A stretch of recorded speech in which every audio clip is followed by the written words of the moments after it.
Having beheld the monarch's gifts, she completed her demigod's destiny. The tides within her heart recede, and her requiem draws near. A sliver of light fell from a crack on the cave ceiling. A blazing ray pierces the surface of the sea.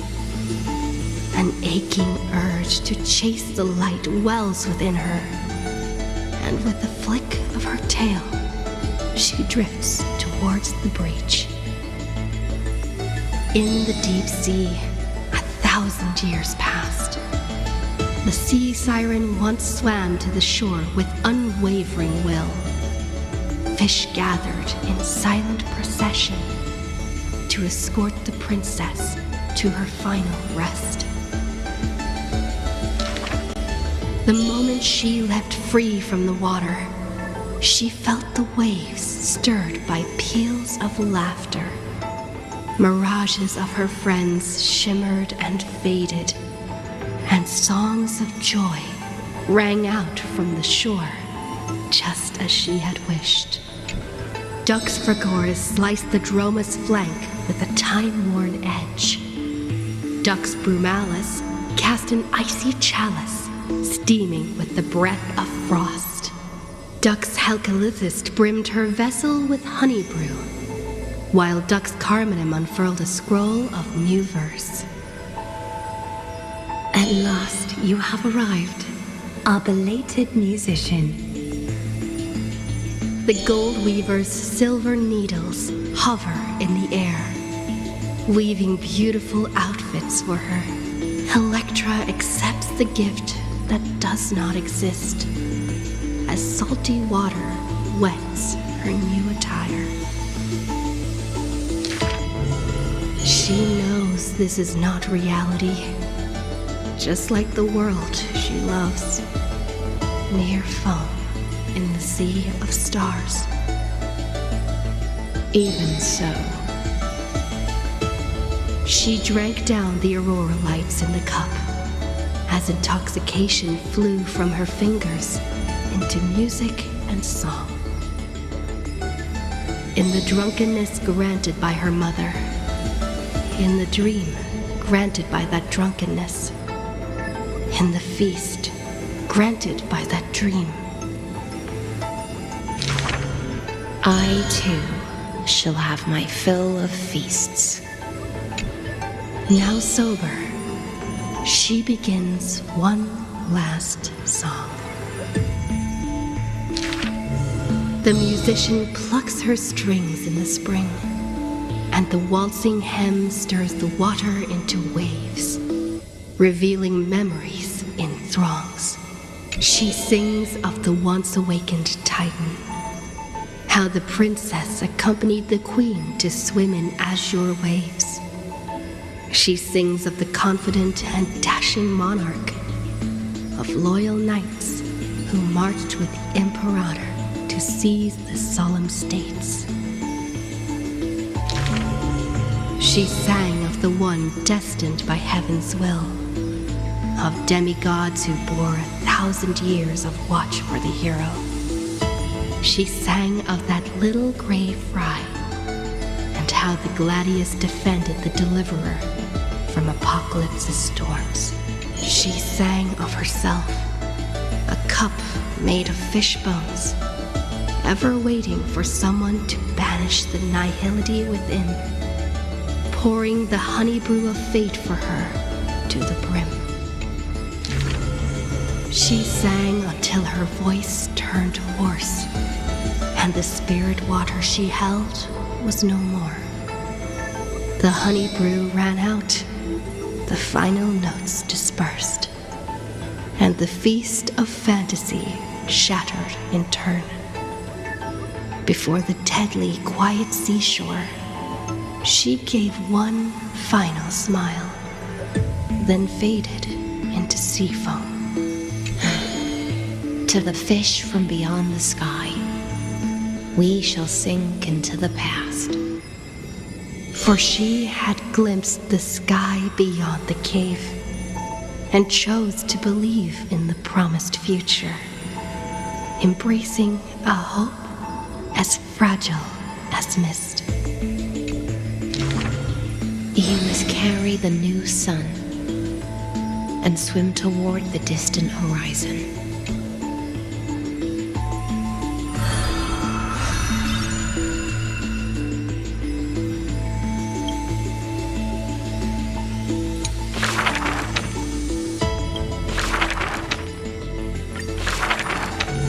Who will win? The fanatical followers of the Eon of Erudition, or the audacious plots of the monarch playing against heaven? The Atavist Search Forest's monkey creatures? The Steel Soldiers reviving the Emperor? That Theoros' visage of arrogance? On her chessboard, all faded to null. In the name of Ampherous, I will grant freedom to blind faith. The monarch stood before the inorganic throne, driving the scepter into the Emperor's vacant gaze. Even the gods beyond the sky shall crumble like the Titans, as she swears to seize the glory of conquering the stars.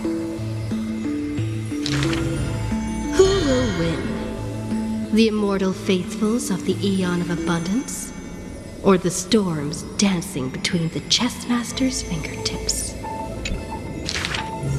The pawns slay the birds, the horses trample the wolves, the chariots smash the trees, and the queen severs the head of pestilence. In the name of Ampherous, I will grant immortality eternal rest. The Cienjo lays forth the ocean's tribute, which the monarch grants to her loyal Gladius. And upon that night's sorrow-marked visage appears a smile, precious and rare. Who will win? The raging waves of war from the Eon of Destruction, or the sharp blades of the Empress that has never tasted defeat? Even in the face of the power that swallows the stars, neither monarch nor subject faltered. They would prove their golden blood outshines the lifeblood of the gods themselves. In the name of Ampherous, I will grant destruction to the destruction. The monarch's core flame supplants the flames of annihilation. Soldiers drink deep of the golden blood of the blemished one.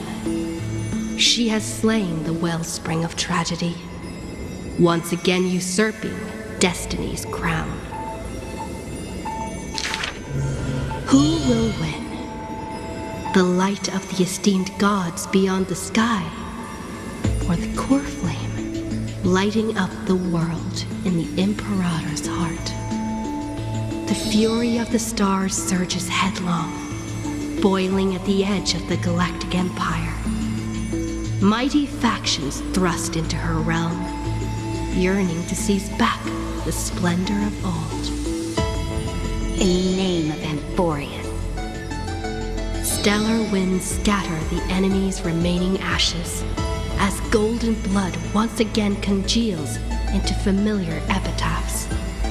The master of the infinite cosmos lifts the edict high, declaring to her boundless, ceaseless realm, I shall conquer the heavens, and all stars shall submit. Chuckling, the Imperator tosses her final pawn, her previous delusions withering away during the game. She wiped off the formations that were purely imaginary and caught a glimpse of rust blooming upon the throne. On the night before the monarch faced fate, she left behind a grand dream of conquering the stars. In time, she shall become but a humble pawn, so that this grand illusion retains a sliver of truth. This world's game is nearing its conclusion. But in the distant future, For the raging and burning ambition. For the flame chase through 30 million creations. For the Imperator's realm and all her citizens. Who will win? I will win. Ampherous will win.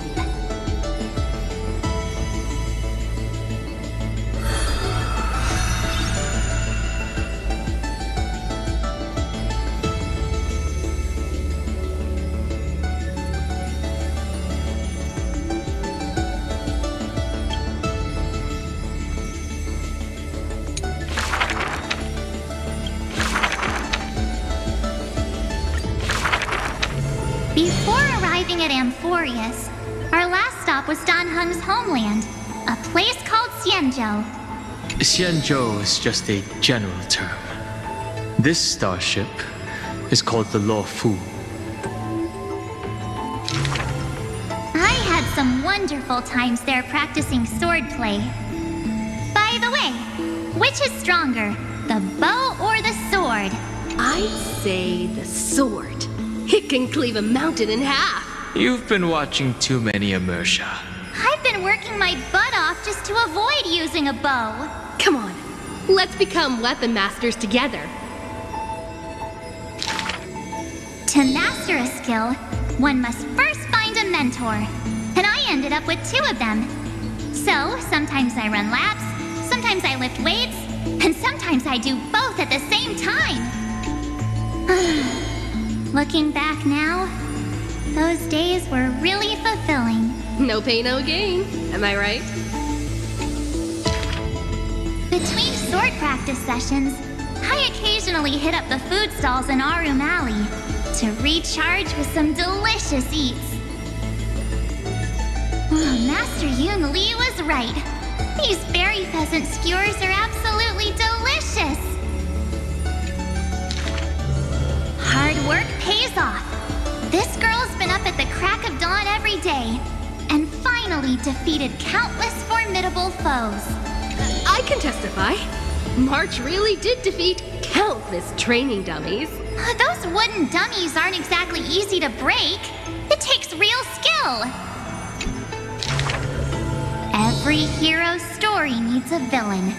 And when it comes to the great heroine March 7th's nemesis, it's definitely gotta be Scott. Rather than a freight skiff, maybe an IPC eco ship would suit him better? Why? After all, he's got a knack for talking like animals. During the decisive battle, I defeated Scott with my epic move, Star Shatter Shard Supreme! Did you actually master that move? Well, naming moves doesn't cost anything. There's still some space left, and I just happened to find a nice photo. The floor is yours, Master Dan Heng. Don't be ridiculous. It's clearly Dan Heng's brother here. As I thought, March has some hidden powers there too.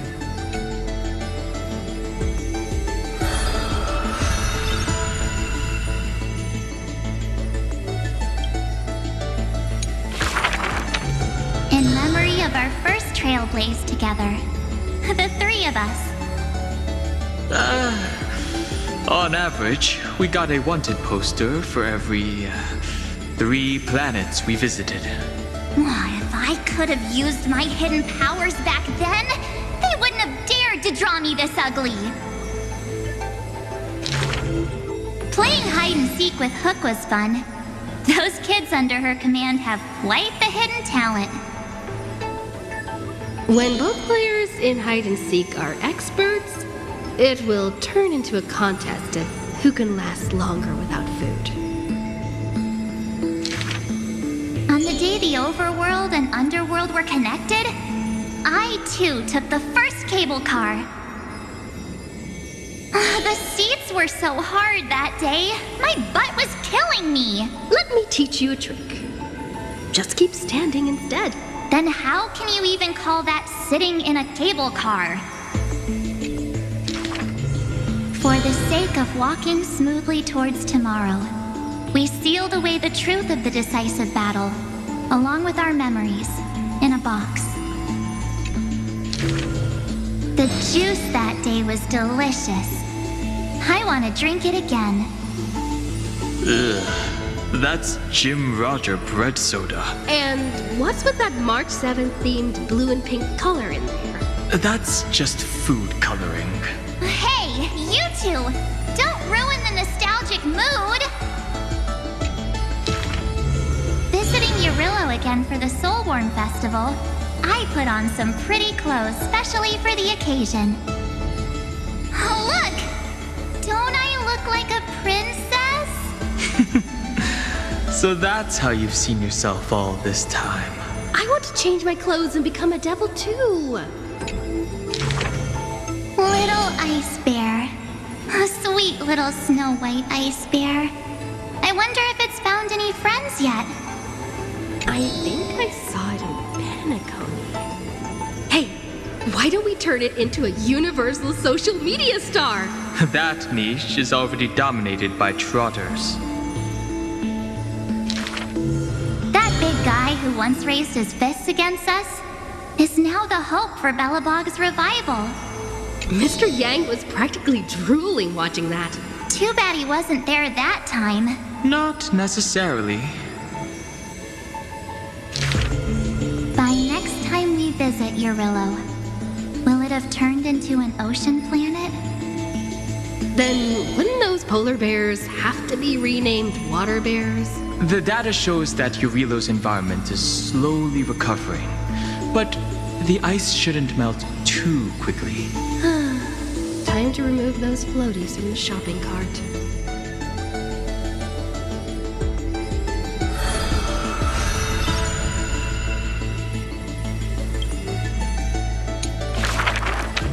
I heard I was once frozen in this ice block, drifting all over the universe. That's one way to go on a cosmic hitchhike. If the conductor hadn't hit the brakes back then, I probably would have punched a hole right through the car, huh? Stop being dramatic. The Express was the one that actively scooped you up. I remember there was some six-phased ice left after it melted. I used it to make a little model. Mr. Yang explained that it's called a figure, and then made me watch anime with him all night. That's the highest honor he can bestow. I want a figurine too. Every morning, the Express crew has breakfast together, but they're not always on time. I can't help it. I'm still sleepy. Next time, get up earlier and set an alarm. People who can get up right as soon as their alarm goes off are terrifying. This kind of person is capable of anything. My camera's full of Pom-Pom's photos. It's so much fun dressing up the conductor. Pom-Pom used to have a turtleneck uniform, but they rarely wear it after March came. I love my room so much. I tidy it up every single day. Looking at it now, that photo wall must be the power of memories. By the way, I've been meaning to ask, where's the wardrobe? Take a guess. I remember Taikian, my most trailblazy of trailblazes. That grand debut cost me quite a few credits. So, what exactly happened? I saw a ball by the road, so I just casually kicked it. And then, bam! It flew right into the ceiling, through the venue.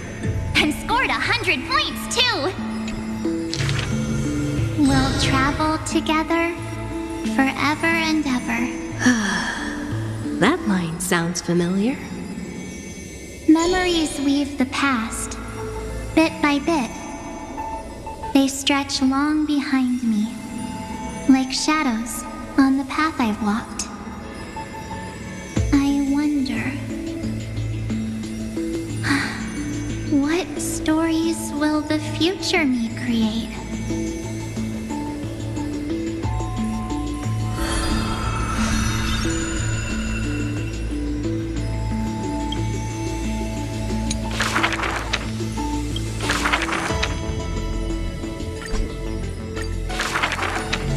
Another century of the Chrysos War.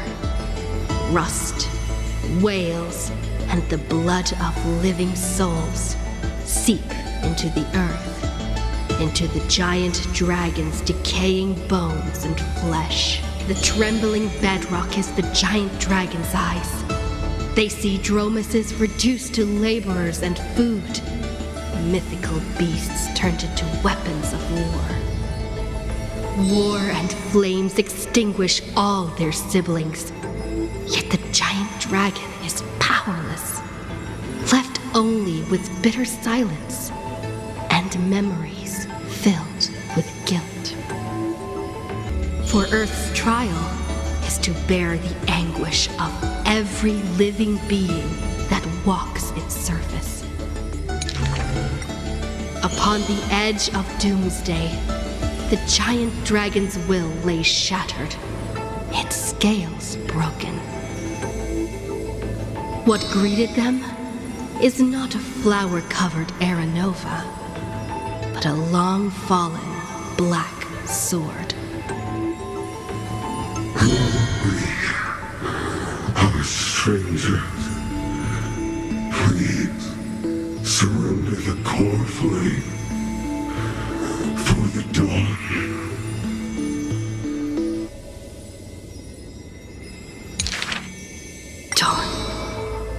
Dawn? If this puppet of destruction yearns for dawn, then what awaits at the end of the flame chase? The torment of the black tide, the sacrifice of their kin. Is it an undeserved destiny, or merely futile lament?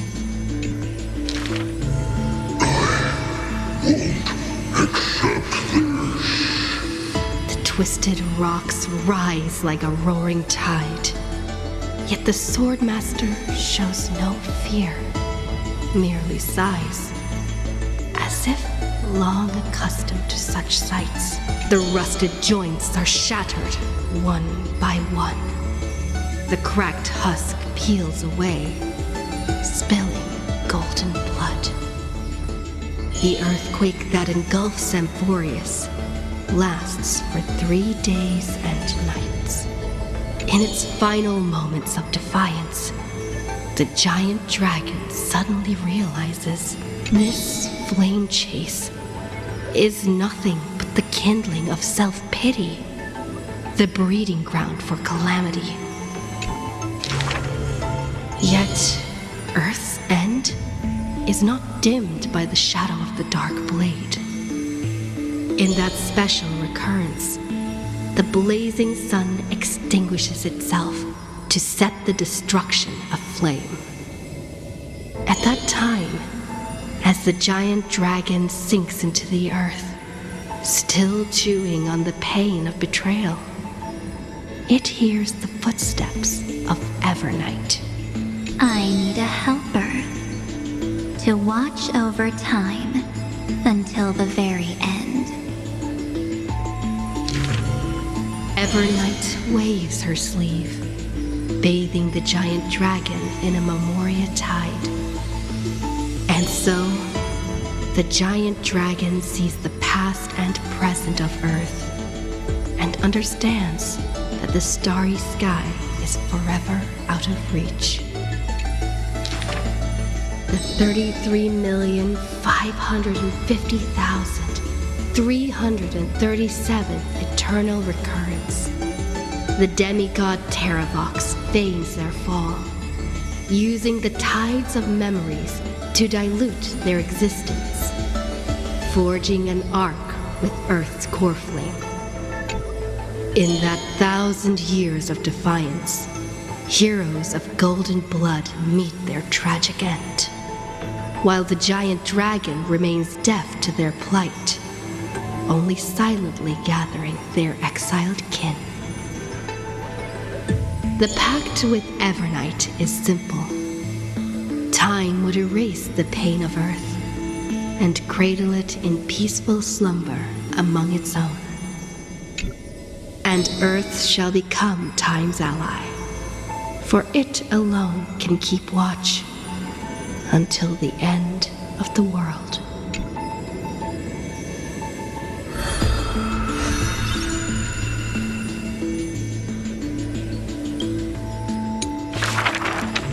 The flame-chasing heroes once scorned the giant dragon, for they refused to crush any foe beneath their feet. Oh, foolish earth beast. A heretic who refuses to serve the flame chase. After staying for several days, the giant dragon bids farewell to the Imperator. The flame chase is a glory that belongs only to the children of humanity. You are a benevolent beast. I had no intention of keeping you captive. A decree to protect innocent lives is about to be issued. All I ask is that you lend a hand to the flame chase in the future. Losses are a constant on the flame chase journey, yet the giant dragon remembers their creator's command. After leaving the Imperator's capital, the giant dragon shelters small beasts upon its back, only to be hunted by city-states hungry for meat. Arrows pour down like rain, unable to pierce the giant dragon's skin, yet cause the creatures on their back to wail and fall. Until a mighty force of reinforcements brings this tragedy to an end. They raised a shield wall for the giant dragon, then marched forth and crushed that city-state. The mountain dwellers are not a warlike people. Who are you? The leading knight answered loudly. I am Mountain Breaker, Geocles. All the world knows that protecting all of Earth's creations is the creed of the Dromas Legion. The world also knows the Dromas Legion is ever victorious. The giant dragon under the Mountain Breaker is silent, yet unstoppable.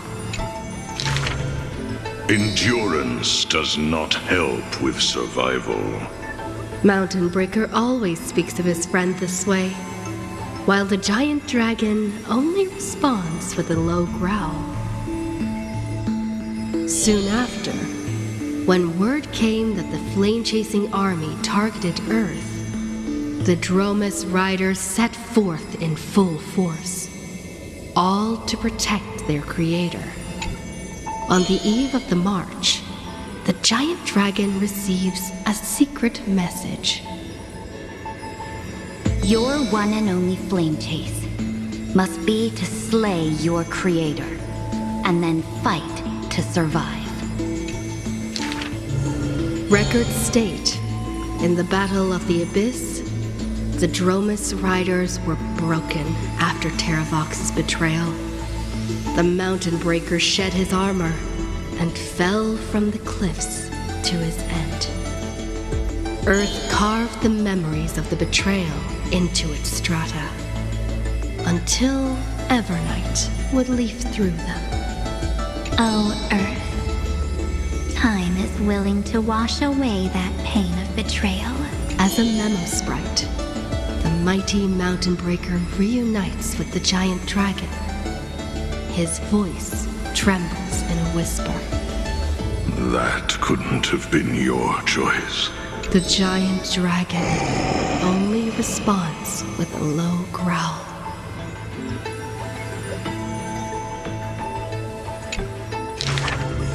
The giant dragon and their comrade dwell in the abyss for 1,000 years, until the azure dragon returns from among the stars, stirring up the dust of destiny. One of our kind. The giant dragon lifts their eyelids, gazing at the azure-colored long scion, knowing that dragon's body bears the sworn duty of protection. But in Mountain Breaker's eyes, there is only resolute determination. That is the permanence. The permanence can heal the divine form of the giant dragon. The permanence can guide life past its end. At the edge of the world, watching their comrade's silhouette fade away, the dying giant dragon shakes its head and sighs. Permanence is not a panacea, but rather a bridge.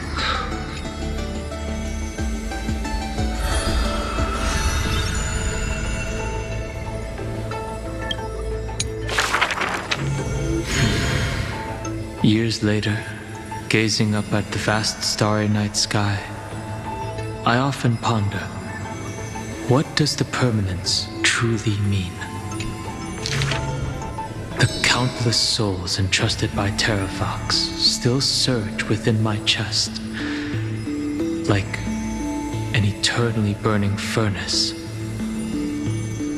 I once thought about finding them a home, and tried to communicate with them in my heart. And yet, the living beings of this world, they are now inseparable from me. As if from the very beginning, they were a branch of my own bloodline. Inseparable? After I told everyone, a heated discussion broke out in the express car. Will you turn into a little chimera and snuggle up in our arms? March 7th lets her imagination run wild. Maybe he'll become a baby seal. A magical beast would be fine too. I've always wanted to see that species. These are the reassuring words from Himiko and Mr. Yang. No matter what he becomes, Dan Heng will always be Dan Heng. Her words are unusually poetic. But if you become a Dromus, you absolutely must let me feed you red soil. Don't you even think about it. Sometimes I have dreams like this. Countless beings flee alongside me. Behind us, black floods blot out the sky as if to devour all signs of life. In our darkest hour, the living beings form a bridge of dragons, and I lead them limping towards the starry sky. At the end of the vast procession, a lone giant dragon comes to a halt, watching us depart into the distance. The children of Earth will always find their own path. Thank you for being their bridge. Something stirs within me at the moment of awakening. Perhaps the legacy of the permanence lies not in recreating flesh, nor in the merging of bloodlines. One day, while browsing through the databank, I noticed an update on the universe's animal species. In an ocean-covered planet, a new species of seals evolved, with a penchant for bumping into things. On a barren desert wasteland, evolved a herd of red soil-craving beasts. Many familiar silhouettes are now active in the cosmic ecosystem, yet they are not my old Amphorian friends. This is their rebirth. This is life's way forward. Perhaps, just as Terravox wished, I've become a bridge bearing the weight of their life.